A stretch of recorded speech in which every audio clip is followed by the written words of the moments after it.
Bonjour à toutes et à tous, je suis Laurent Dins, l'auteur de la saga fantasy Gaiala, que vous pouvez retrouver sur la plateforme Amazon, mais que vous pouvez également me commander sur TikTok, Facebook et Instagram en message privé. Je suis extrêmement content de vous retrouver pour ce nouvel épisode de podcast.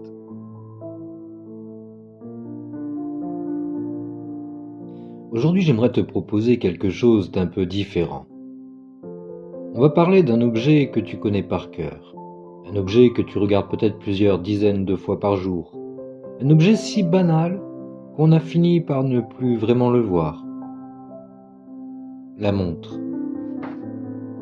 Pas seulement la montre comme un objet, mais la montre comme idée, comme outil, comme symptôme. La montre comme reflet de notre rapport au temps, et donc, au fond, de notre rapport à la vie. Prends un instant, regarde ta montre, ou ton téléphone, ou l'horloge la plus proche. Et pose-toi une question très simple. Est-ce que cet objet t'aide à vivre? Ou est-ce qu'il t'explique en permanence que tu n'as pas le temps?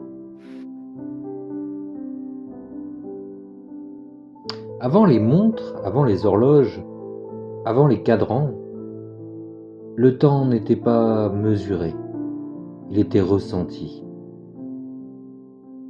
Le matin arrivait avec la lumière, le soir arrivait avec la fatigue. L'hiver se reconnaissait au froid, l'été à la chaleur. Le temps n'était pas découpé en minutes, il était fait de moments. On ne disait pas il est 7h32, on disait le jour se lève, le soleil est haut, la nuit tombe. Le corps était l'horloge, la nature était le calendrier, et surtout, il n'y avait pas cette idée obsédante de retard. Personne n'était en avance ou en retard sur sa propre fatigue. Puis un jour, l'humanité a décidé de faire quelque chose de radical. Elle a décidé de capturer le temps. Les premières horloges ne sont pas nées pour le confort. Elles sont nées pour l'organisation. Organiser la prière, organiser le travail, organiser la société. À partir de ce moment-là, le temps devint une règle. Il ne s'adapte plus à l'humain. C'est l'humain qui doit s'adapter au temps. Une heure devient une unité. Une minute devient une contrainte. Une seconde devient une pression invisible. C'est à ce moment précis que le temps cesse d'être neutre. Il devient politique, économique, social. Posséder le temps, c'est posséder les autres. Quand la montre arrive dans la poche, puis sur le poignet, le rapport change profondément. Le temps n'est plus collectif, il devient personnel. Tu portes désormais le temps sur toi. Il t'accompagne, il te surveille, il te rappelle constamment ce que tu dois faire et ce que tu n'as pas encore fait. La montre devient un symbole, un marqueur social, un objet de statut. Et surtout, elle introduit une idée nouvelle, celle que chaque instant doit être utile. Ne rien faire devient suspect. Prendre son temps devient presque une faute. Puis arrive un paradoxe fascinant. À l'ère de la vitesse, certaines montres célèbrent la lenteur. Les montres mécaniques complexes, minutieuses. Elles ne sont pas nécessaires, elles ne sont pas plus précises qu'un téléphone, mais elles racontent autre chose.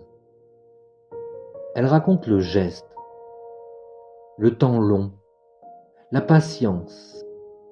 Elles disent « Tout n'a pas besoin d'aller vite pour avoir de la valeur.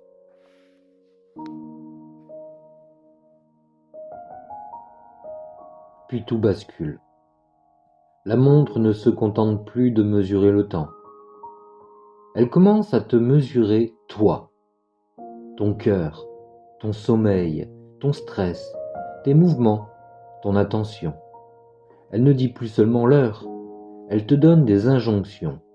Lève-toi, respire, bouge, dors mieux. La montre devient un coach, puis un juge, puis parfois une source d'angoisse.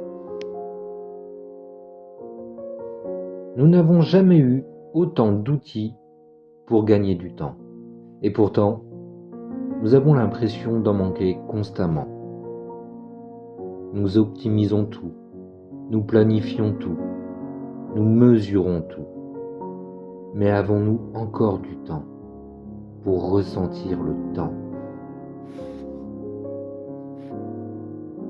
À ce stade, il y a quelque chose d'essentiel à comprendre, une chose que la montre ne dit jamais, une chose que l'on oublie constamment. Le temps n'est pas absolu. Nous avons grandi avec l'idée que le temps est le même partout dans le monde. Une minute serait une minute, une heure serait une heure, pour toi, pour moi, pour tout le monde. Et pourtant, ce n'est pas vrai. Scientifiquement déjà, le temps est relatif. Il dépend de la vitesse, du mouvement, de la gravité. Deux horloges placées dans des conditions différentes ne battent pas exactement au même rythme. Mais sans aller jusque-là, il suffit d'observer notre quotidien. Une minute d'attente dans une file interminable n'a rien à voir avec une minute passée avec quelqu'un que l'on aime. Une heure d'ennui n'a rien à voir avec une heure de passion. Le temps objectif avance. Mais le temps vécu, lui, se dilate, se contracte, s'étire, se fige.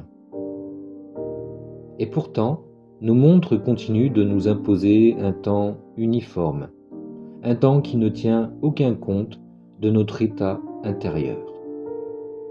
Elles ne savent pas si tu es épuisé, elles ne savent pas si tu es absorbé, elles ne savent pas si ce moment est précieux ou vide de sens.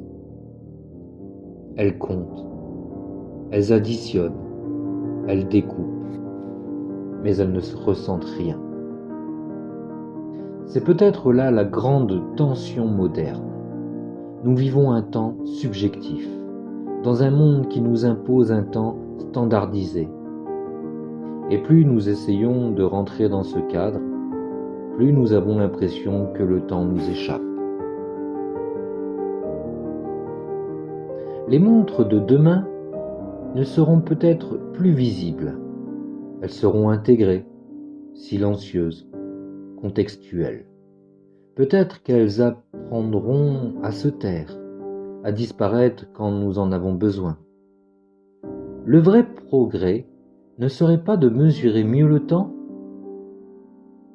mais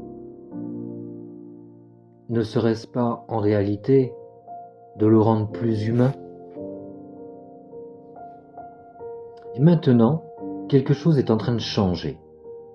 Pour la première fois, la montre commence à comprendre que le temps n'est pas qu'un chiffre. L'intelligence artificielle entre dans l'équation. Aujourd'hui déjà, certaines montres analysent ton rythme cardiaque, ta respiration, la quantité de ton sommeil, la qualité de ton sommeil, tes phases de récupération. Mais demain, ce ne sera plus seulement de la mesure, ce sera de l'interprétation. La montre ne dira plus « il est l'heure de faire ceci ». Elle dira « ce n'est pas le bon moment pour toi ». Elle saura que tu es fatigué avant même que tu en sois conscient. Elle détectera la surcharge mentale. Elle anticipera l'épuisement. Le temps ne sera plus rigide. Il deviendra contextuel. Une notification pourra être retardée. Un rappel pourra être et pourra peut-être disparaître. Un rendez-vous pourra être suggéré autrement. Ce ne sera plus le temps qui s'impose à l'humain, ce sera le temps qui s'adapte à lui. Mais cela pose une question essentielle et même vertigineuse.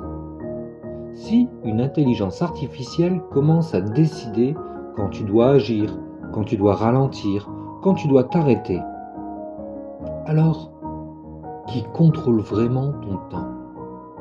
La montre devient-elle un allié ou une nouvelle forme de pilotage invisible?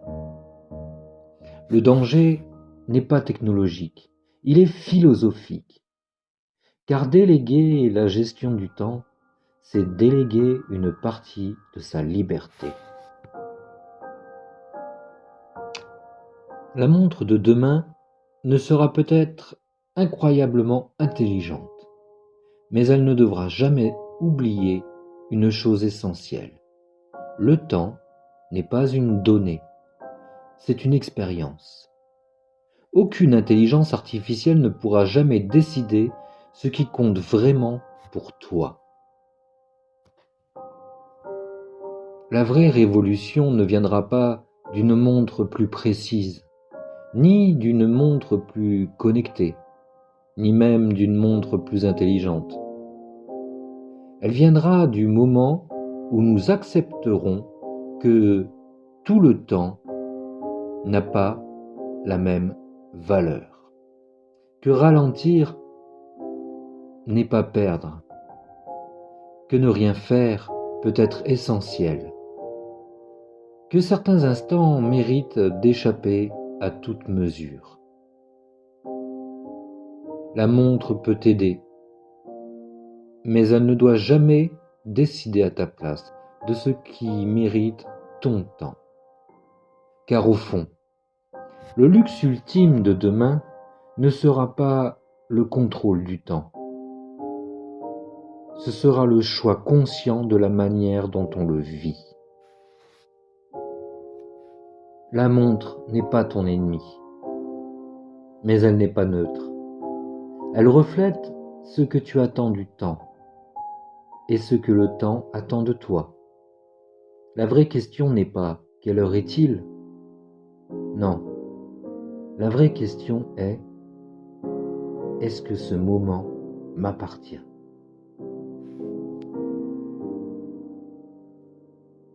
C'était Laurent Dins, l'auteur de la saga fantasy Gaiala, et j'ai été extrêmement heureux de vous présenter ce nouveau podcast. Je vous souhaite une très belle journée et je vous dis à très vite.